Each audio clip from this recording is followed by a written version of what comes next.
Hi friends, welcome back to my YouTube channel. ಎಲ್ಲರೂ ಹೇಗಿದ್ದೀರಾ, ಚೆನ್ನಾಗಿದ್ದೀರಾ ಅಂತ ಅಂದ್ಕೊಂಡಿದ್ದೀನಿ. ನನ್ನ ಹೆಸರು ಕಮಲಾಬಾಯಿ. ಬನ್ನಿ ಫ್ರೆಂಡ್ಸ್, ವಿಡಿಯೋ ಸ್ಟಾರ್ಟ್ ಮಾಡೋಣ. ಏನಪ್ಪ ಅಂದರೆ, ಮಕ್ಕಳಿಗೆ ಶೀತ ಆದಾಗ ಮನೆಯಲ್ಲೇ ಕರ್ಪೂರ ಇರುತ್ತೆ, ಕೊಬ್ಬರಿ ಎಣ್ಣೆ ಇರುತ್ತೆ. ಕೊಬ್ಬರಿ ಎಣ್ಣೆನ ಏನು ಮಾಡಬೇಕಂದ್ರೆ, ಗ್ಯಾಸ್ ಮೇಲೆ ಇಟ್ಟು ಸ್ವಲ್ಪ ಲೈಟಾಗಿ ಬಿಸಿ ಮಾಡಿಕೊಂಡು ಆ ಕರ್ಪೂರ ಒಂದು ಚಿಟಿಕೆ ಕರ್ಪೂರ ಅದರಲ್ಲಿ ಹಾಕ್ಬಿಟ್ಟು ಏನು ಮಾಡಬೇಕಂದ್ರೆ, ಮೂಗತ್ರ ಸ್ವಲ್ಪ ಮಿಕ್ಸ್ ಮಾಡಿ ಸ್ವಲ್ಪ ಸ್ಮೆಲ್ ತೋರಿಸ್ಬೇಕು. ಬೆನ್ನ ಹತ್ರ ಸ್ವಲ್ಪ ಉಜ್ಜಬೇಕು, ಮತ್ತು ಎದೆ ಹತ್ರ ಉಜ್ಜಬೇಕು, ಪಾದದ ಹತ್ರ ಉಜ್ಜಬೇಕು.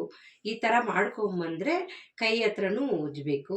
ಈ ಥರ ಹಿಂಗೆ ಉಜ್ಜುತ್ತಾ ಇರಬೇಕು. ಲೈಟಾಗಿ ಉಜ್ಜಿ, ಜಾಸ್ತಿ ರಬ್ ಮಾಡೋಕ್ಕೆ ಹೋಗ್ಬಿಡಿ. ಈ ಥರ ಮಾಡ್ಕೊಂಬಂದರೆ ಸ್ವಲ್ಪ ಲೈಟ್ ಕೋಲ್ಡು ಕಮ್ಮಿ ಆಗುತ್ತೆ ಫ್ರೆಂಡ್ಸ್.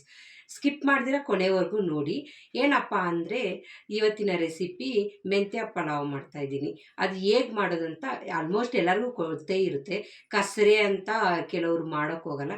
ನಾನು ಹೇಳೋ ಥರ ಮಾಡಿದ್ರೆ ಕಸರೇನೂ ಇರಲ್ಲ, ತುಂಬ ಟೇಸ್ಟಿಯಾಗೂ ಇರುತ್ತೆ. ಈ ರೆಸಿಪಿ ಲಾಂಗ್ ವಿಡಿಯೋದಲ್ಲಿ ಅಪ್ಲೋಡ್ ಮಾಡಿ.